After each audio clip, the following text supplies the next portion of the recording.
Hello, good morning. Ito ay gagawa ako ng hair grow. Isang sibuyas. Kagya rin siya ng pino para lalabas yung kanyang katas.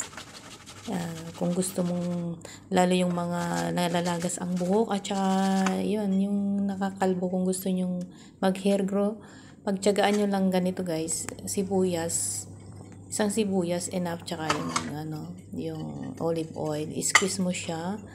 Make this 2 times a week or more than if you can.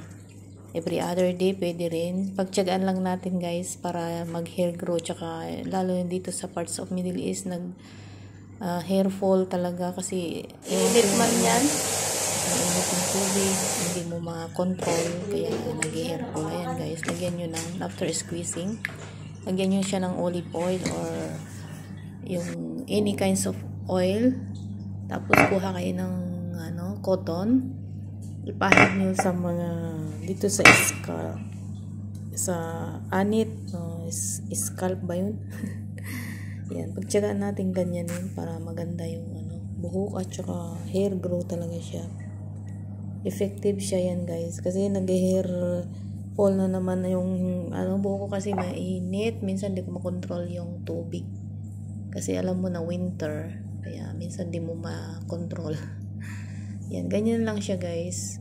Pagtyagaan mong ipahid sa scalp, sa mostly yung medyo manipis na ang buhok, kung saan parts na manipis ang buhok, doon mo madamihan ng kanyang pahid ng ganyang yan yung onions with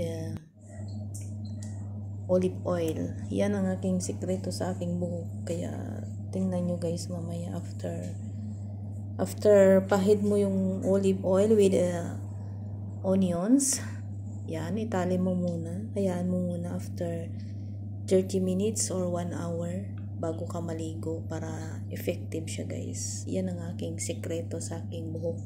I-try nyo to kasi sa kusina available naman guys. Yun, lalo yung mga nag-hair fall at saka yung manipis ang buhok, effective talaga siya. O ayan na, after batik, tingnan nyo, pagsak pa ang buhok. Yan ang sekreto ng buhok ko. Dati manipis siya, pero ngayon pinagtyagaan ko yan guys. Pag nag-hair fall yung buhok ko, yan.